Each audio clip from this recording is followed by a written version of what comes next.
Hey everyone, welcome back to another edition of Smacked Up Wrestling Podcast, and it's WrestleMania week.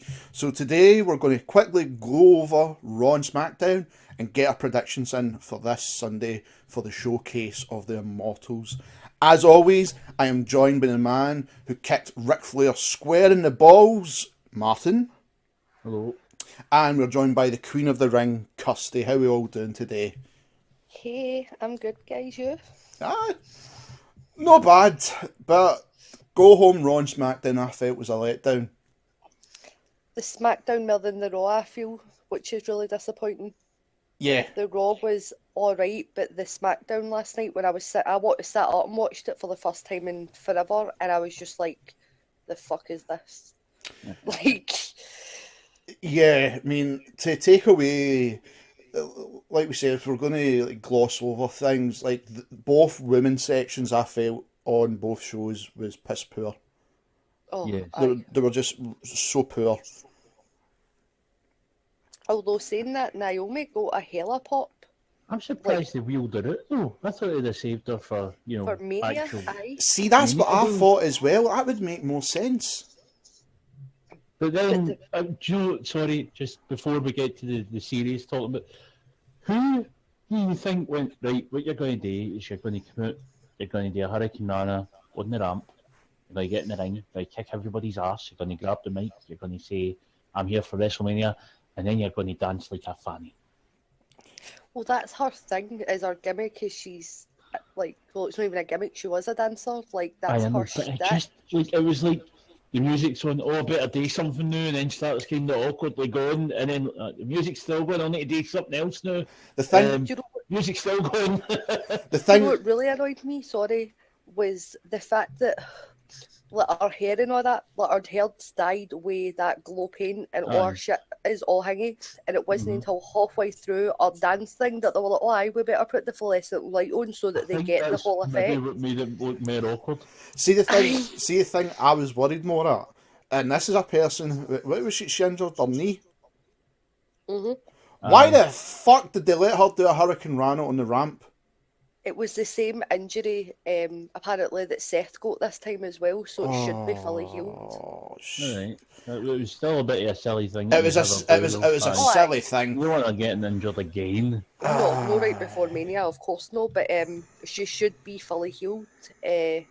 So in theory, she can do whatever she wants, but like I'd be a bit cautious coming off a knee injury, obviously.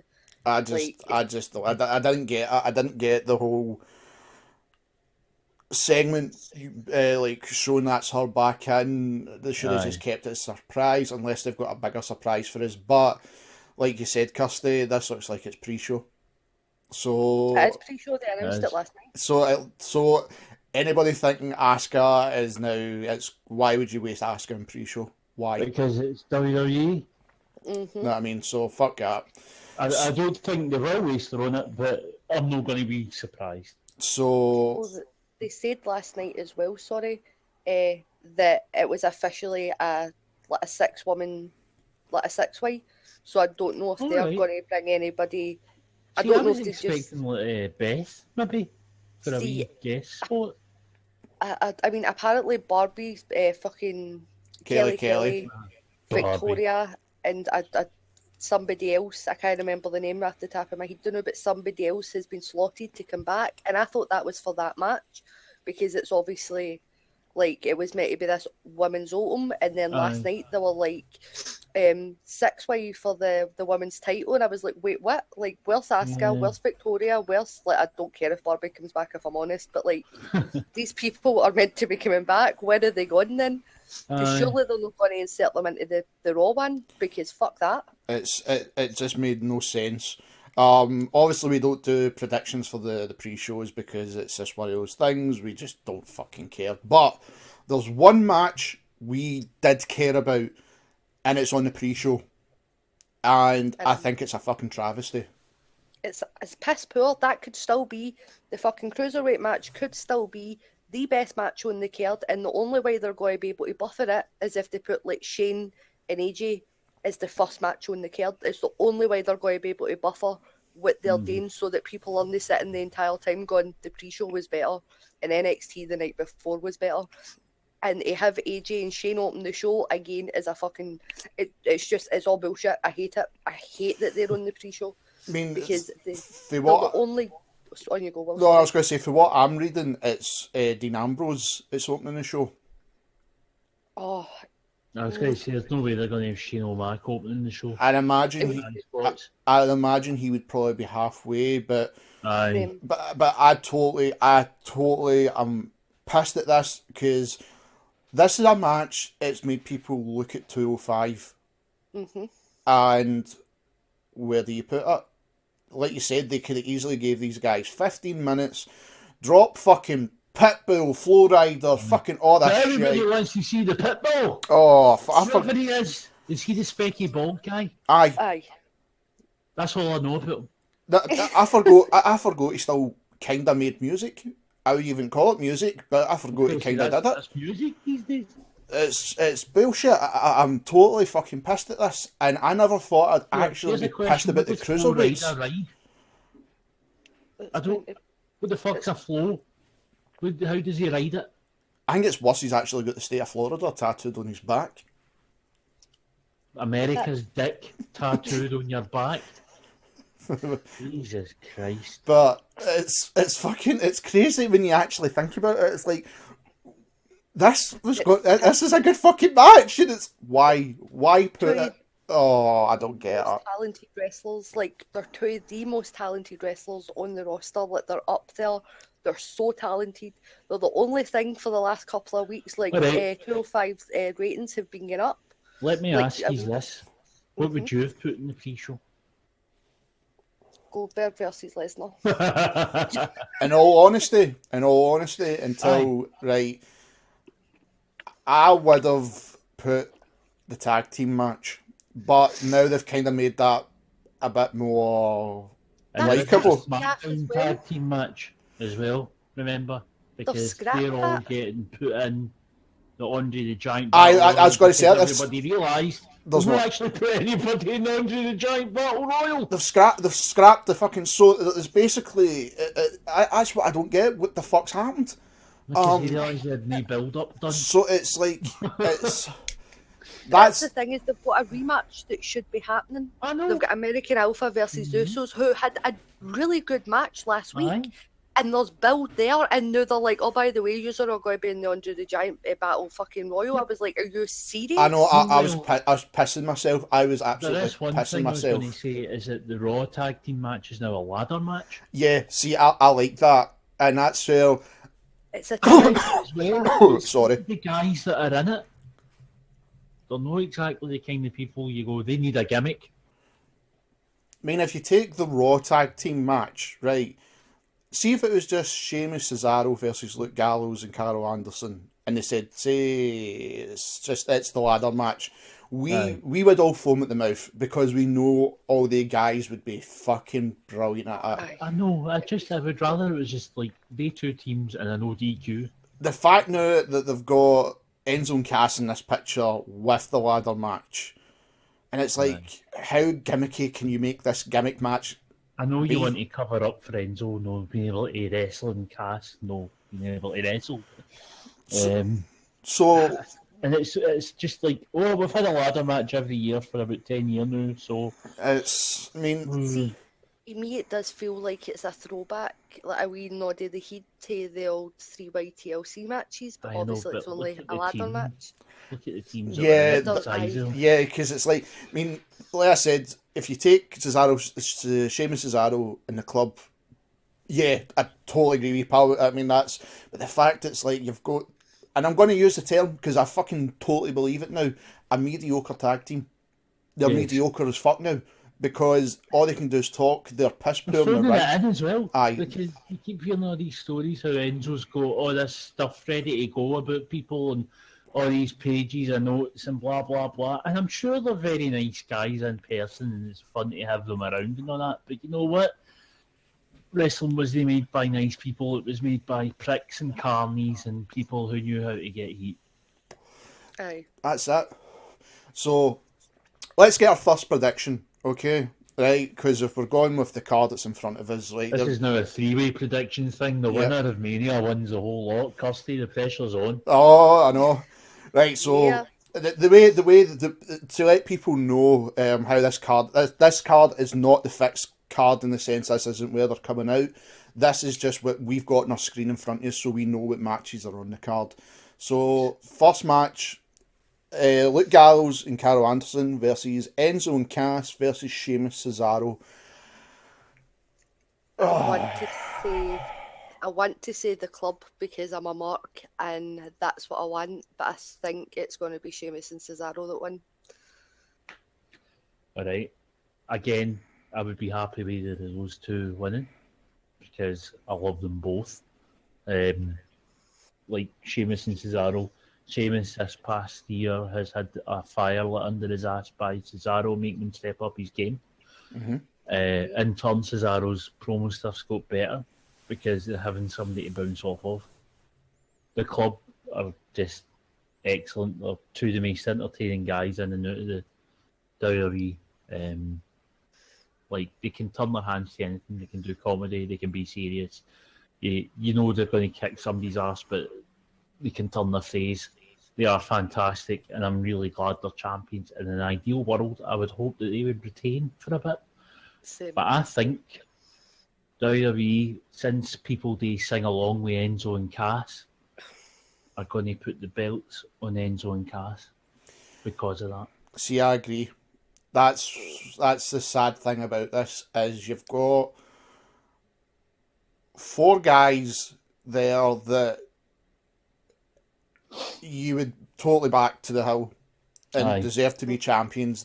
4 guys who could be in any company in the world and do a job as tag teams or for the singles. most part, been in every Well, company in the world. Aye.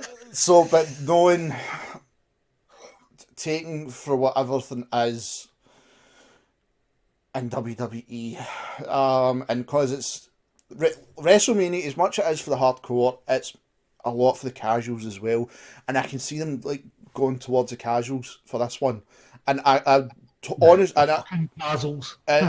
guarantee you, if Enzo and Cass win it, they'll be lucky if they're champions for a month because they'll drop the titles. Oh, absolutely. The next Raw pay-per-view, they'll drop whatever they've got. But I think because it's sing along with Enzo and Cass, I'm going to move the belts over. I'm the same. I'm thinking Enzo and Cass, as much as I don't want to say it, I think it will be they two. The fact they've never won a title. Sorry, I should be taking a note of these. Kirsty, you might want to as well, because sometimes I fuck up.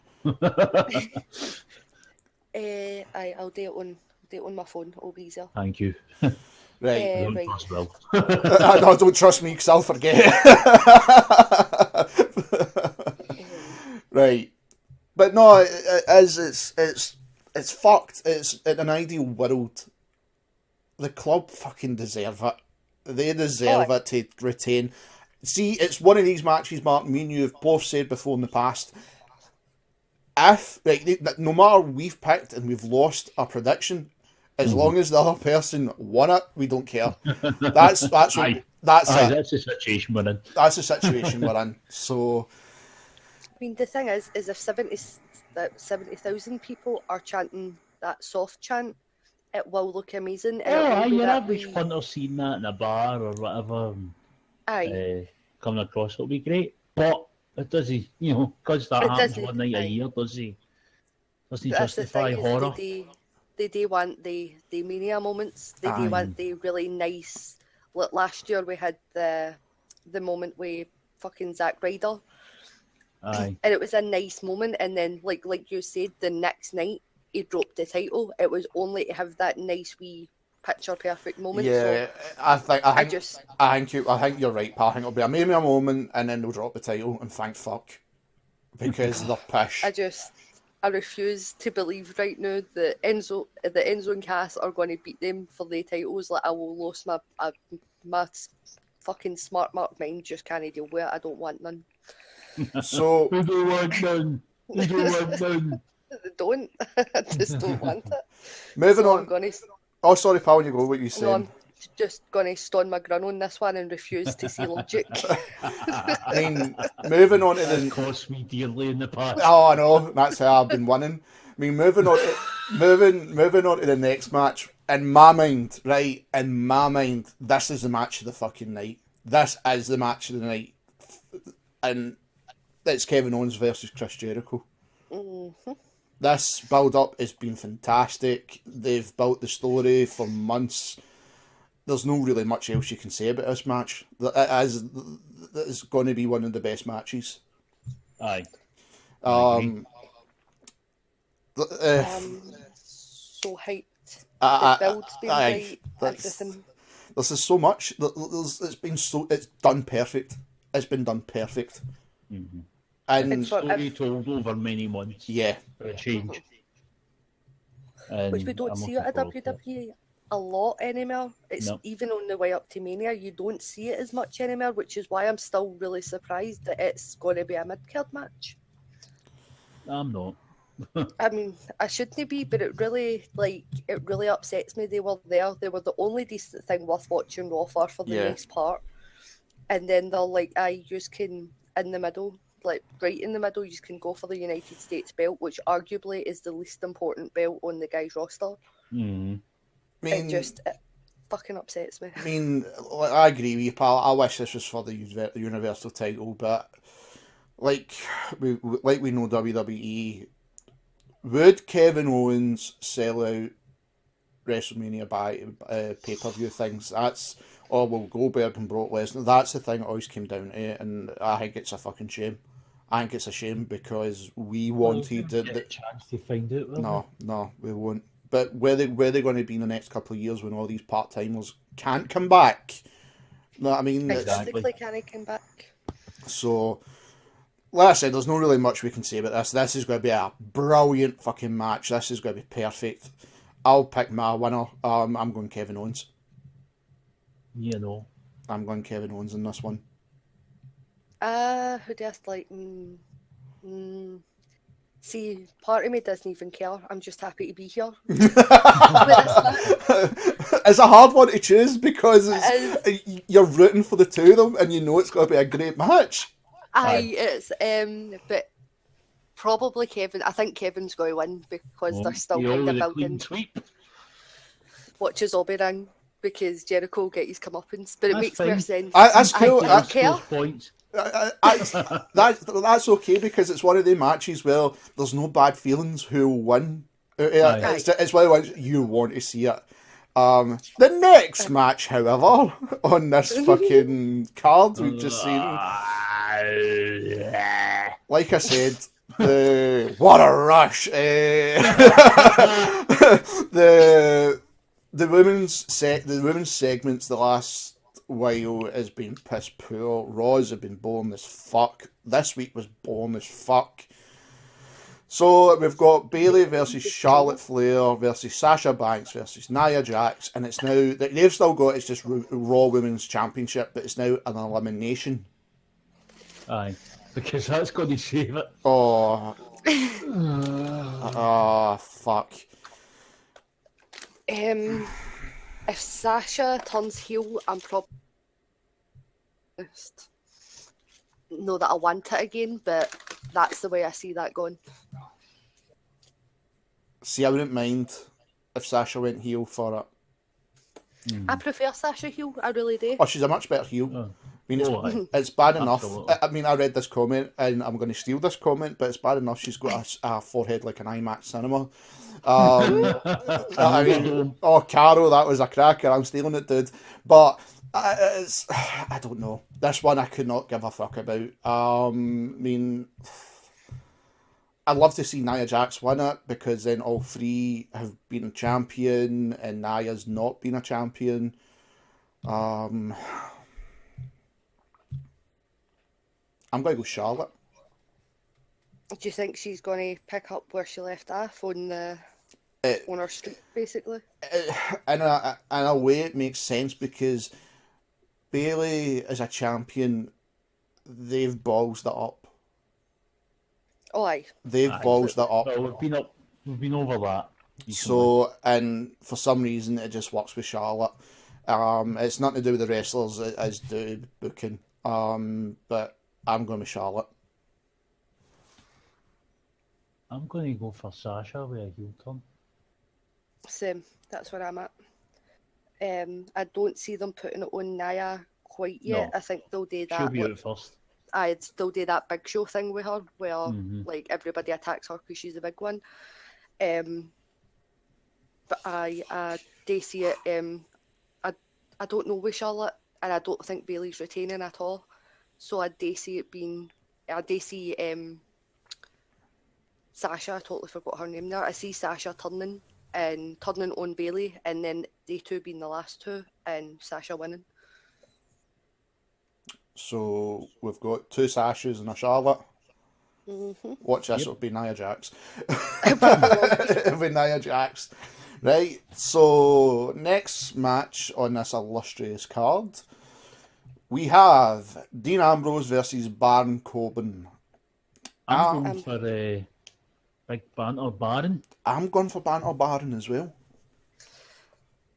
I really think he's going to do it. You know what?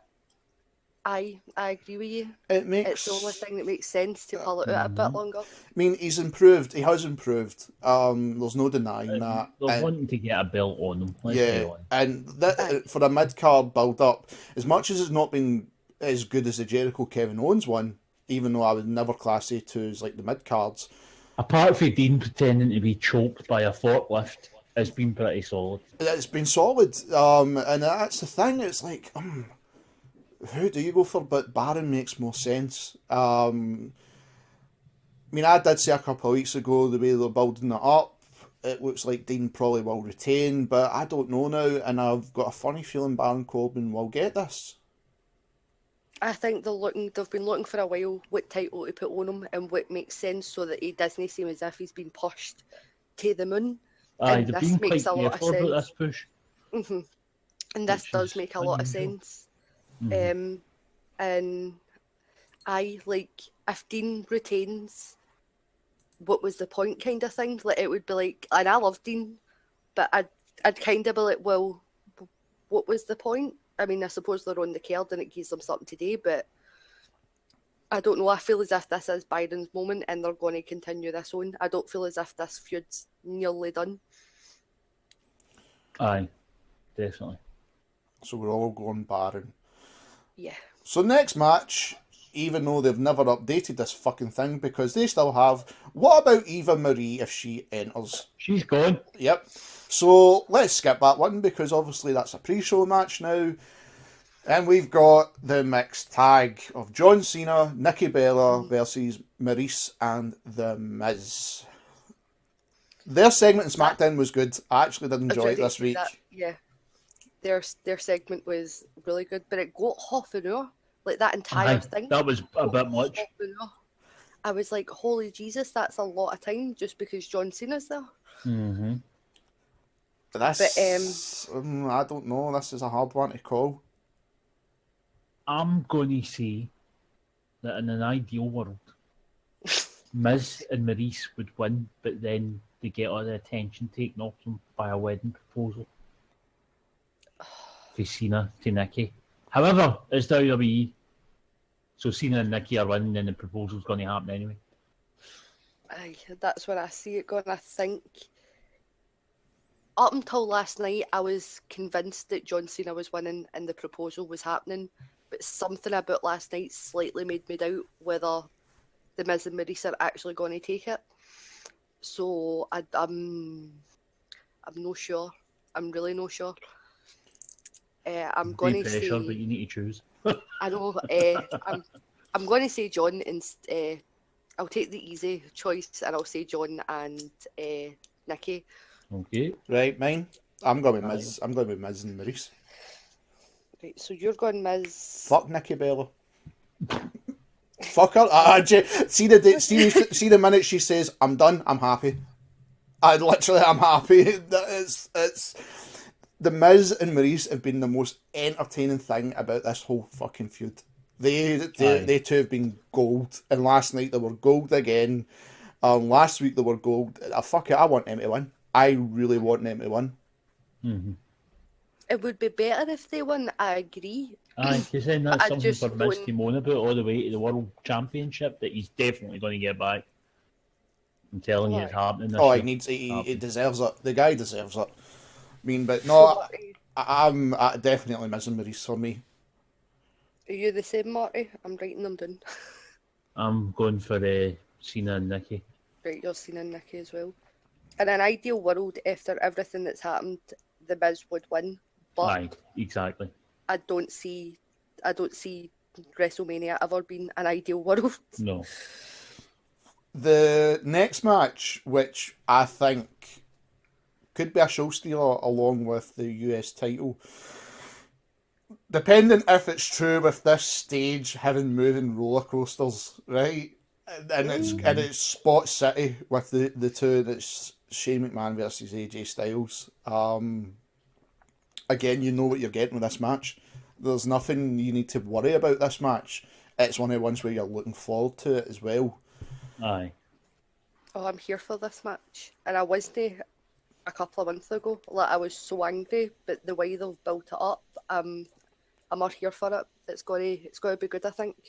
I hope, because if it isn't, I'll stab Shane in the face because AJ can have a good match with anybody. I think because AJ is in with somebody who doesn't regularly wrestle, he's going to pull an even better performance than what he normally would when he steps up his game to make up for it. And I think AJ is going to produce some magic, and Shane will do something insane. I think. Lose. I would see that's the thing. What I'm thinking, if what we're hearing about the stage, I can see a massive spot being put on that. Same. I wouldn't, because just know how they do things anyway. I know. Well, I mean, think it right. AJ's really well known for his high spots, and so is aye. Shane. Absolutely. So anybody who knows even one of them is expecting some sort of high spot, like some crazy thing. And AJ is still hungry as shit. And I feel as if Shane still has that I've got to prove myself mentality. Aye. The two of them get in there, and it, like, knowing that the other one's a high spot genius, if they don't do it, I feel as if everybody's going to be disappointed. Oh, and yeah. And they're not going to want to leave people disappointed at Mania. I feel as if it's that like a last promo certainty. that they did this week, where they're saying AJ was placing emphasis on the fact that, this isn't a no DQ match, this isn't Hell in a Cell, and how there's a 10 count outside the ring, just sort of subtly preparing people for what would be a wrestling match, only to then pull it out from under them, if you will, and start doing something crazy outside the ring once the ref takes a bump and goes down for 20 minutes or whatever. It's one of the ones where I think it's going to be great. I mean, looking at the image just now, I mean, on the website they've still got that flying elbow from Shane, and just looking at it as an image, it just sums up this match. It's going to be good. It will be good, and there's no shame in AJ Styles having this match against Shane McMahon, like we've said before. It's a big vote of confidence. Yeah, if you're put with the boss's son, and this is the match you're having, what does that say? He's getting moved to Raw. He's going to be the main attraction in Raw. He is going to be the main guy in WWE.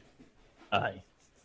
I think that this is why I think AJ is winning it. I think Shane's going to do something big and crazy, and either AJ's going to roll out the way and no take the bump the way Undertaker did last year, or he'll take it but somehow still get in or whatever, or he'll beat him whatever way. And I think that's going to be them, like, I come here to Raw, you bet my brother, because the whole, like, Raw versus SmackDown thing. Which makes sense, but for me, and I'm probably just being a mark here, I think AJ is winning, and I've been argued with that all week. AJ's winning. I'm going, it's AJ across the board. AJ across the board. Awesome. And if it doesn't happen, you will hear me. Oh, we'll know we'll hear you on Monday, don't you worry. Everybody will hear you on Monday. The next match, again, it's been amazing build-up. Fucking amazing build-up. And this past Raw, Triple H was phenomenal on the mic. It was a perfect promo. And I feel it. On you go, sorry. I don't know who to call for this one. Rollins. Seth fucking Rollins. I want to go Rollins, but see that way I'm like, can Triple H actually do this? In the sense, I know, but it's like, But I mean, technically, you could win. They could fuck his oil, but Technically finally, speaking, there is a chance he could win after he goes in there. You know, they go into the wee meeting and he goes, "That guy's too wee to get over me again." but I think because he's Triple H and he'll have his shovel out. I think Triple H, and knowing how he thinks of Seth Rollins, he's going to put him over and push him back to the moon again, because obviously what happened, it was unfortunate with the injury, and unfortunate with the style of booking at the time WWE had. I'm not saying it's improved by much, but it's a lot better than it was. I'm glad Seth Rollins across the board. Across the board. Aye. I'm so happy as well that Rollins finally went full babyface again. Like, there's a reason behind it now. Like, I liked myself before I met you. Like, this is a redemption story, finally went full babyface again. I was like, oh, we've only been waiting since last year when you fucking returned. Thank Jesus. Exactly. Not that it was his fault that they made a boss of it. No. But, like, they finally put the emphasis, like, here's your babyface back. Like, thanks, guys. Thanks for my face, mate. The next match is by far probably the one I least care about. I don't care about this match. Oh, where did Goldberg and Lesnar already? No, it's Undertaker versus Roman Reigns. Oh, and it's not for Roman Reigns why I don't care about this match. Oh, yeah, no, it's... Really? I genuinely think Taker should have... a triple threat. Yeah, it should have been a triple threat because we can clearly see Undertaker's not right. Undertaker should have retired at end of WrestleMania 30. Just let him ride into the sunset. Oh, aye. Maybe occasionally come out and choke slam fools. Aye. And go away again like a sort of undead policeman. But this isn't down to Roman Reigns. That's the thing why I just don't like this match. Nothing that's wrong with Roman Reigns has been Roman Reigns' own fault. Exactly. This is my point. I'm sorry, I'm going to go on a wee rant here, but this has been my point since, like, way back when everybody started hating Roman. There's actually nothing wrong with him. It's how he's booked that is the fucking problem. Aye. And people are like, oh no, but fuck Roman, he's shite. He's like, really? Nikki Bella and James Ellsworth are on that fucking card, are going to be at Mania, and are on the same card, and people are going to be talking to me about you only like Roman because he's pretty. No, I like Nikki because she's pretty. Hella pretty. Like, but Roman isn't like a bad wrestler. I've seen worse people have matches with AJ Styles than the one he had, and that's in his first one with Bray Wyatt. That's when he really started to change my mind about him. I was like, there's something here. The fact that he'll work through any amount of fucking injuries. I mean, maybe with a wee bit of help here and there, but we won't talk about that. But, like, I just don't see what people's major problem with him is. And I get the booking's terrible. I do. Trust me, I get it. But with him as an actual performer, there's no actually a lot to complain about. Maybe he could be better at promos. But if they stopped scripting him, as we said a couple of weeks ago with the United States, when he had his United States run with him and Rusev, it was brilliant. And even this week, where he kind of went slightly tweener and he was like, fuck the fans, I liked it, and I liked it a lot. I mean, to pick, like, I'm going to pick my winner on this one, and I think it's in an ideal world, it makes perfect sense to... And this is going back with something like Triple H. Triple H had an interview, right? And he was talking about Roman Reigns. And he said, it doesn't matter. The question was, will they ever turn him heel? And he carefully answered that. But it was the same kind of answer they give about John Cena. But it's like, well, the guy's money. The crowds boo him or they cheer him. He gets a reaction. Take Carmella. It's dead silent. There's fuck all. Which is the worst thing as a wrestler you can have. So, I feel Roman's going to win this, but... Well, just before you go there, Triple H's actual point was, well, everybody boos him, doesn't that make him our biggest heel? Well, that is a good point. And it's just it's the cerebral assassin trying to kill all our brains. We know he's not a heel as, fans for so long. We know he's not a heel. He's not booked as a heel. Just happens to get booed and they're trying to steer into it, which is maybe something that if they'd tried a year or two ago could have worked. Now we're all too cynical for it to work. Now, made this point many times.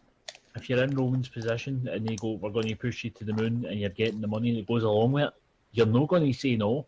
No. You're not in this business to get on the telly. You're not in this business just for something to do. You're in this business to make some cash, travel the world, and hopefully retire with your limbs working correctly and your brain no fried. But you get paid good money for that. You're no way in hell you're going to refuse that. No, I don't want all that cash, Vince. You're not going to say that. So he's done the only thing he can do as a person, and that's it. Just throw your bank at me, then do what you want. I don't give a shit. I mean, like I say, I'm like picking winners. I'm going Roman Reigns. I think it makes more sense. And if they're going to do something where he is a badass, and if he does do kind of a heel turn, or if it's a tweener, it makes the perfect sense to do it over the Undertaker. Absolutely. It makes so much sense. Yeah, because not getting cheered again. He's got to get booed either way when he comes out with this crowd. I mean, I know people going about WrestleManias for the casuals, but 90% of that crowd, especially the front, is a hardcore. So it's like... But if he goes over Taker, there's no coming back to that. No. Unless you steer into it. Especially because, I mean, I cannot wait to see if he goes over Taker, which I suspect he will. And I'm voting Reigns for this one. Monday Night Raw is going to be something else. It's going to be so good for all the worst reasons. Yep. Which is what it is every year. It's the car accident of the Raw year, and they're trying to push it as, this is the best Raw of the year. No, it's car crash TV. That's why we all watch it. That's why the crowd all take the piss. Can we just as well appreciate how well that Roman's has to have been built and booked, and how well he has to bear that 3 really into wrestling fans are all saying Roman or Taker? I know. Just that alone is Taker's age and how Taker's been moving for the past few months badly. And I made this point to somebody else. It makes me sad the thought that there's younger fans who weren't around for Taker's run, even from WrestleMania 25. I mean, like with the legendary matches, the true legendary matches. That haven't seen any of this, and yes, I know we've got the network there and all that, but let's be honest, your average punter, they're not the sort to get the network. That all they're going to see a Taker is the past year or two in this, and they're going to wonder, why does everybody think this guy's a big deal? I mean, why is it such a big deal? He comes out to the ring so slowly, look at him. He can't walk. I mean, see, saying that, as a Wayne, we had every pay-per-view. Every single one. Oh, I mean, there's exceptions, but I mean, there is your average punter who, maybe they'll get the Wayne's toys, whatever. Those Waynes are only going to sit with their folks and watch WrestleMania 25, or I'm telling you, if I ever have any Wayne, they will be made into marks by the time that they have a memory capacity. Because that's the way, I remember when this is going completely off topic, but when I was younger, I remember watching the TLC match at WrestleMania, and I told my granda the next day that it was amazing. It was the best ladder match I'd ever seen. Mm-hmm. And the next day that he came up with this tape,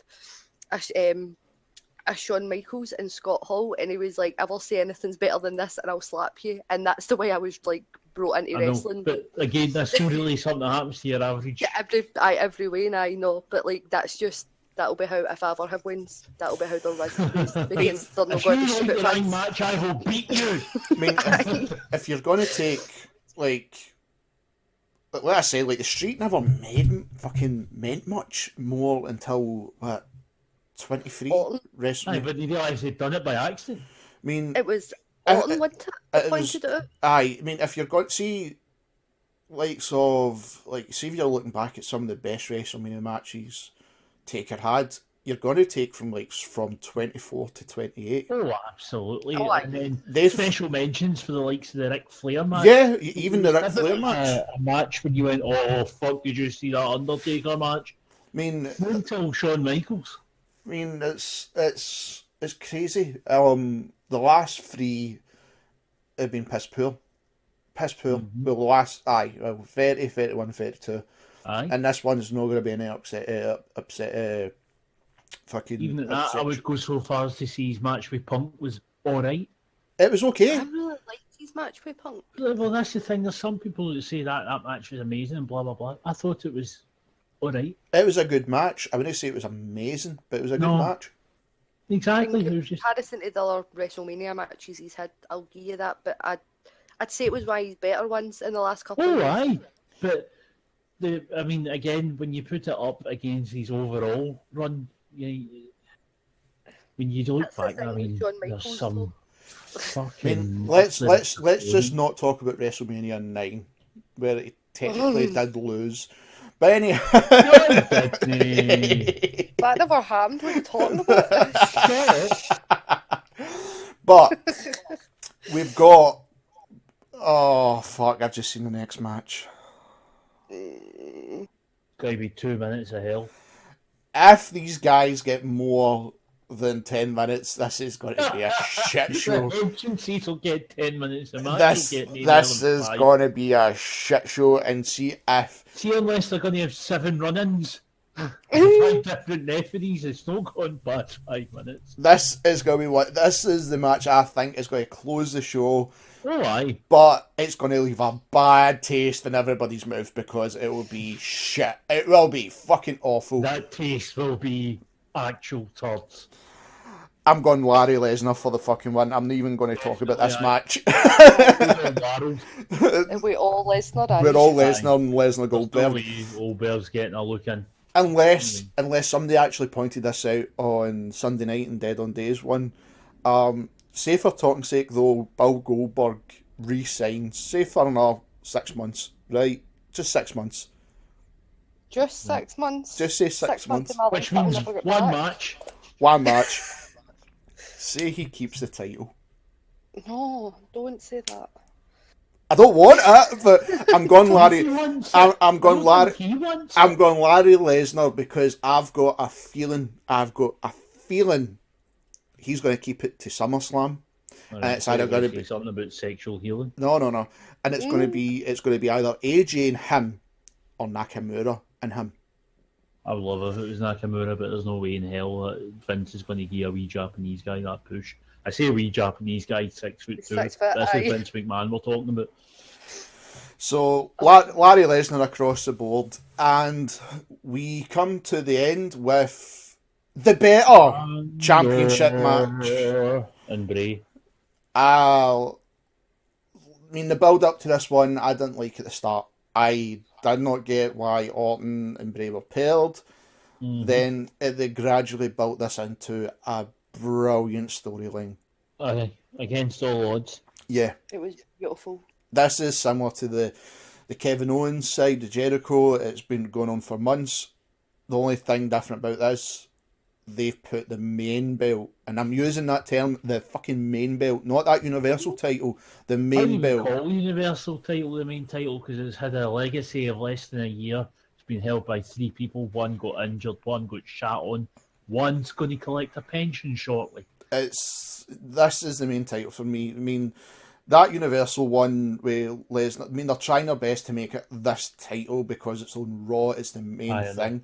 I couldn't give 2 fucks about that belt. This is the belt I care about. In this match, this is a hard one for me to pick. Same. I want Bray to win it. Same. Because I think it's a more interesting story that way.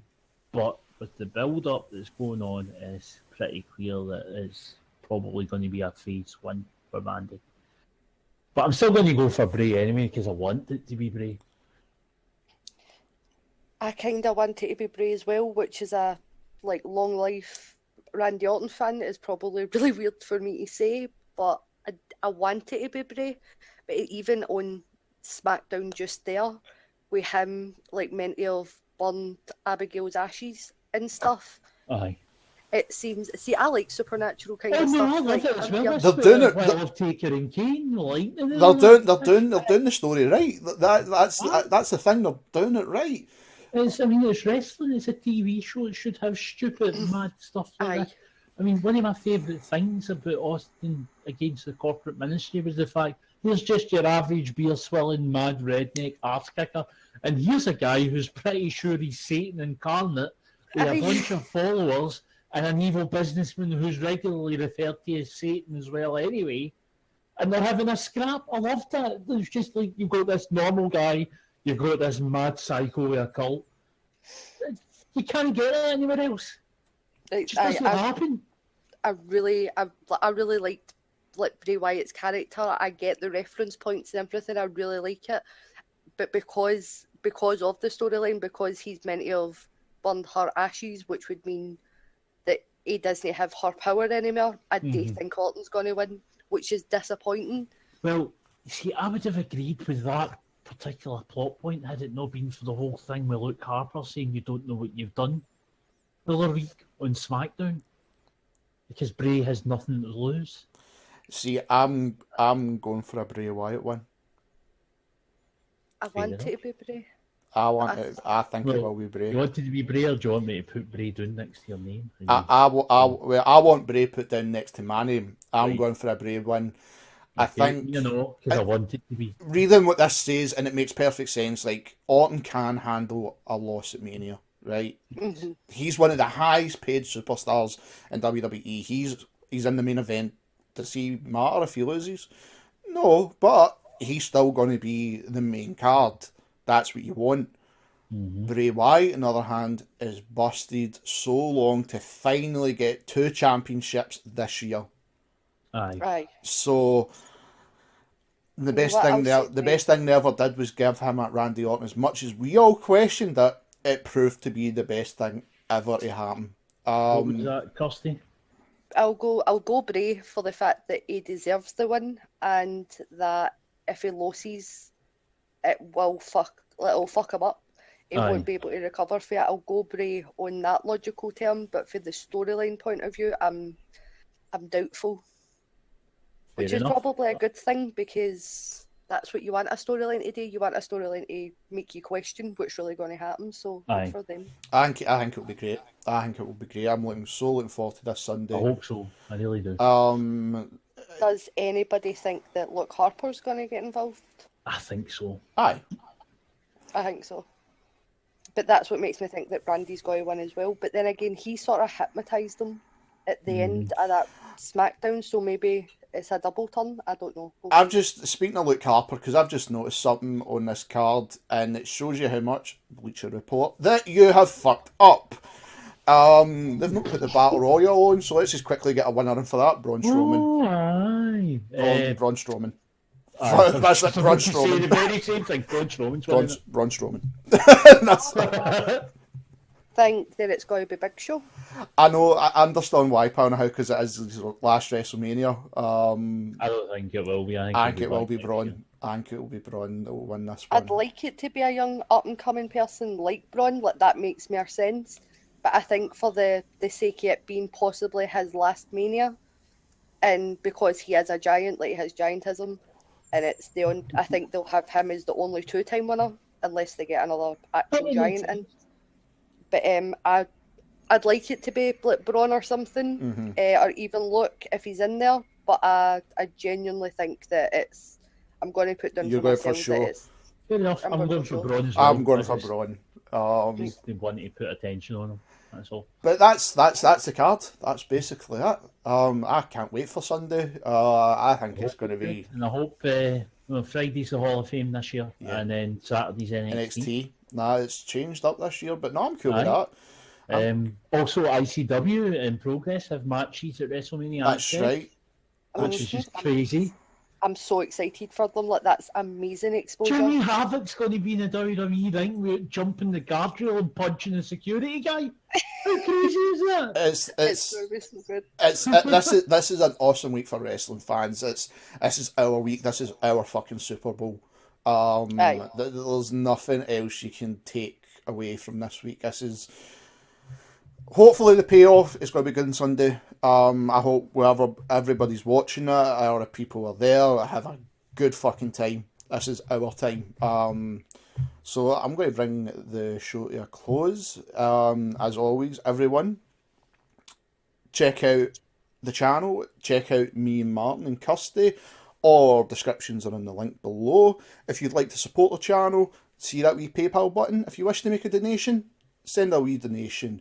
Also, check out our friends list down the side where you see Real Talk Metaphor Messiah, Jeff the Hoffman, and also Dead on Dave, where if you go to wrestlecrate.co.uk and use the promo code DeadOnDave, save yourself a nice 10%. But until next time, we'll catch you next week for the Fallout on Monday for WrestleMania. So I've been Will. I've been Kirsty. And I've been looking forward to this moment all year, for I thought of it when we started this podcast. So sit back and sit down, because I'm about to give you the promo of a lifetime. And if you understand this reference, you're either going to laugh or shake your head in disgust. You know they say all men are created equal, but you look at me and you look at Will and you see that statement's not true. See, normally you go one-on-one with another person predicting these matches, got a 50-50 chance of winning. But I'm a genetic freak and I'm no normal. So you've got 25% at best. Beat me. Then you add Kirsty to the mix, your chances of winning drastically go down. See, the three-way is sacrifice. Got a 33 and a third chance of winning. But I've got a 66 and 2/3 chance of winning. Because Kirsty knows she can't beat me. She's not even going to try. So, well, you take your 33 and a third chance, minus my 25% chance, and you've got an 8 and 1/3 chance of winning at WrestleMania this year. And then you take my 75% chance of winning. And if we was to go one-on-one, then I had 66 and 2/3%. I've got 141 2/3 chance of winning at WrestleMania. See, well, the numbers don't lie, and they spell disaster for you at WrestleMania. So we're doing promos, Martin. We're going to do promos. You think you can do a bit of a Steiner promo to me? I tell you this, Martin. I forgot my line. Cut. Can we do that again? Can we do that again? Shit, no, we're live. Fuck, we can't do it again. Kirsty, where's your promo? Fire a promo. I'm not. That's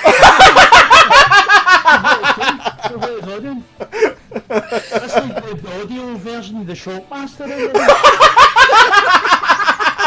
I was not prepared. Oh, God. Here was that, but that was perfect. What a way to cap off the predictions for WrestleMania. People, we'll see you on Monday. Thanks again for listening. Leave a like in the video, share it, let everybody know, and enjoy WrestleMania Sunday. Thank you.